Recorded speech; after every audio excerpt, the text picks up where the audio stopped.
Assalamualaikum warahmatullahi wabarakatuh. Perkenalkan, nama saya Hesti Sulistiwati dari Universitas Muhammadiyah Purworejo ingin memaparkan paper saya yang berjudul Analisis Kohesi Leksikal dan Gramatikal pada Teks Pidato Kenegaraan Presiden RI Joko Widodo. Adapun latar belakangnya, pidato merupakan salah satu bentuk komunikasi. Pidato kenegaraan biasanya menunjukkan ciri-ciri khusus sebagai wacana persuasif. Hal ini dapat dilihat dari adanya penggunaan kata-kata yang bersifat mempengaruhi dan mengajak pendengarnya untuk melakukan apa saja yang dikatakan.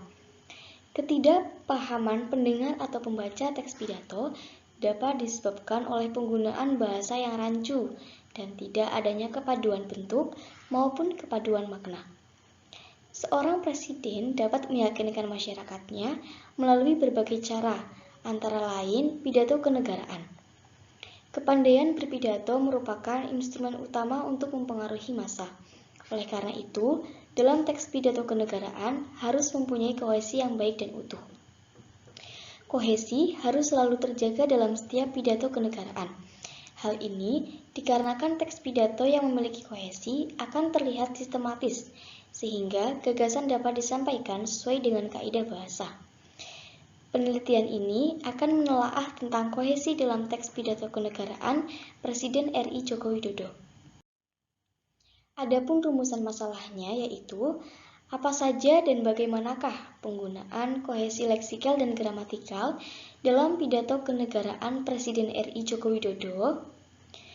Kemudian yaitu tujuan penelitian untuk mendeskripsikan penggunaan kohesi leksikal dan gramatikal dalam pidato kenegaraan Presiden RI Joko Widodo.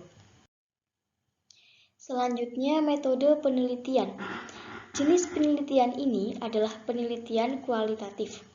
Sumber data penelitian ini berasal dari satu teks pidato Presiden RI Joko Widodo pada bulan Juni tahun 2021. Sumber data ini berjudul Upacara Peringatan Hari Lahir Pancasila tahun 2021, 1 Juni 2021 dari Istana Kepresidenan Bogor, Jawa Barat. Kemudian, instrumen penelitian pada peneliti ini adalah penulis sebagai peneliti. Teknik analisis yang digunakan dalam penelitian ini adalah menggunakan metode analisis isi atau content analysis. Teknik pengumpulan datanya menggunakan teknik simak dan teknik catat. Teknik penyajian hasil analisis data yang digunakan dalam penulisan ini adalah metode informal. Kemudian, data dikumpulkan dalam bentuk hasil penelitian tentang kohesi yang terkandung dalam pidato kenegaraan Presiden Joko Widodo. Adapun hasil dan pembahasannya adalah kohesi leksikal. Kohesi leksikal ialah hubungan antar unsur dalam wacana secara sistematis. Dalam teks pidato kenegaraan Presiden RI Joko Widodo terdapat repetisi, sinonimi, antonimi, hiponimi, dan ekuivalensi yang dijabarkan pada data berikut ini. Yang pertama yaitu repetisi. Ada repetisi anafora berupa pengulangan kalimat yang saya hormati pada baris pertama sampai dengan baris ke-6. Yang kedua, repetisi tautotes ditandai dengan kata Pancasila. Yang ketiga, repetisi epizeuxis ditandai dengan kata rivalitas dan seluruh yang dipentingkan beberapa kali secara berturut-turut. Yang B, sinonimi.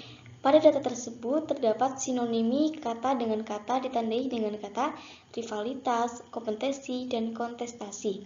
Kata rivalitas berarti pertentangan, permusuhan, persaingan. Kemudian kata kompetisi berarti persaingan, pertandingan untuk merebut kejuaraan, dan bertanding.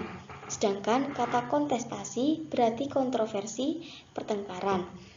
Kata tersebut apabila dilihat dari keseluruhan isi memiliki arti yang sama. Yang C, kemudian ada antonimi atau lawan kata. Pada data tersebut terdapat oposisi mutlak ditandai dengan kata kemudahan dengan disrupsi. Kemudahan berarti hal atau sifat mudah, keadaan mudah, sedangkan kata disrupsi berarti gangguan atau kekacauan. Kedua kata tersebut menyatakan pertentangan secara mutlak. Yang D, ada hiponimi atau hubungan atas bawah. Pada data 7, terdapat hiponimi pada kata aparat pemerintahan, tokoh agama, tokoh masyarakat, para pendidik, kaum profesional, generasi muda Indonesia, dan seluruh rakyat Indonesia. Pada data tersebut, hipernim atau subordinatnya adalah seluruh rakyat Indonesia. Sementara itu, aparat pemerintahan, tokoh agama, tokoh masyarakat, para pendidik, kaum profesional, generasi muda Indonesia sebagai hiponimnya. Kemudian ada ekuivalensi. Ekuivalensi itu terdapat pada kata meningkatkan, meningkatnya, dan meningkat. Ketika kata tersebut merupakan proses afiksasi dari morfem yang sama, yaitu berasal dari kata tingkat. Kemudian ada kohesi gramatikal, yaitu ada referensi atau pengacuan. Dalam teks pidato kenegaraan Presiden Joko Widodo, terdapat dua jenis pengacuan, yaitu pengacuan persona dan demonstratif. Ada pengacuan persona, terdapat pada kata saya dan kita, itu merupakan persona pertama tunggal. Kemudian ada pengacuan demonstratif pada kata 1 Juni, merupakan pronomina demonstratif, dan kata satuan kata pelosok Indonesia sebangsa setanah air, itu merupakan pronomina demonstratif tempat secara eksplisit karena menunjukkan negara Indonesia. Kemudian ada konjungsi koordinatif. Pada data 15 terdapat konjungsi koordinatif ditandai dengan satuan lingual serta sebagai penanda hubungan pendampingan. Penanda hubungan pendampingan pada data 15 yakni proposisi yang saya hormati Kepala BPIP dan seluruh jajaran BPIP yang didampingi preposisi para peserta upacara dan seluruh rakyat Indonesia yang saya banggakan. Konjungsi koordinatif. Selanjutnya yaitu konjungsi subordinatif. Pada data tersebut terdapat konjungsi koordinatif waktu yang ditandai dengan kata ketika. Kemudian simpulan. Teks pidato kenegaraan Presiden RI Joko Widodo mempertimbangkan keberadaan yang berkaitan dengan unsur pembentuk teks yaitu kohesi. Kohesi leksikal dalam teks pidato kenegaraan Presiden RI Joko Widodo diwujudkan dalam bentuk repetisi, sinonimi, antonimi, hiponimi, dan ekuivalensi. Untuk aspek kohesi gramatikal, pada teks pidato kenegaraan Presiden Joko Widodo memiliki referensi pengacuan yang didominasi oleh persona pertama tunggal dan persona pertama jamak. Baik, terima kasih presentasi dari saya. Cukup sekian. Apabila ada kesalahan, saya mohon maaf yang setulus-tulusnya. Wabillahi taufiq wal hidayah. Wassalamualaikum warahmatullahi wabarakatuh.